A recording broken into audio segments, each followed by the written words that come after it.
Bơ sốt đây nè mà tụi mình mới thay mình đi khai gram đấy cứ chỉ một phê nhưng phảiประจำngày ấy vì trong sọ đó trong trừ và hai nó bộ bao của cả của miền đây đấy hay ní cứประเภทเลยยุคเลทไงเนี่ยเครื่องสำอางบอยืนหลงโหตะดาวเนาะในไม่บาสิสไลเนาะบ่าให้เงินเลยไม่เชีย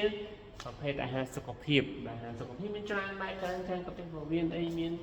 ជួយដល់ប្រព័ន្ធគ្រប់ឈាមប្រព័ន្ធភាពផ្សំយើងហើយនេះគឺដែលបងប្អូនបានដឹងហើយយើងជួយចិត្តហ្នឹងបាទភាសាតែមានបងប្អូនមួយចំនួននោះគាត់គណនាបាទជួយចិត្តប្រភេទនេះគឺយិនសិនបាទយិនសិនល្អអាតូមីនេះគឺយិនសិនល្អខ្លាំងបាទនៅក្នុងនេះមានកម្រិតជាតិសាយដល់20មីលីក្រាមបាទជាតិសាយ20មីលីក្រាមក្នុង1ក្រាមគួរជាងគេបំផុតតែម្ដងនៅកន្លែងនេះណាបាទហើយ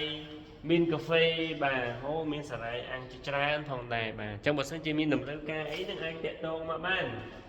ចង់បានប្រភេទណាក៏បានដែរចង់ធ្វើអាជីវកម្មជាមួយតូមីក៏បានដែរបាទមិនបាច់ចំណាយដើមទុនធំអីទេ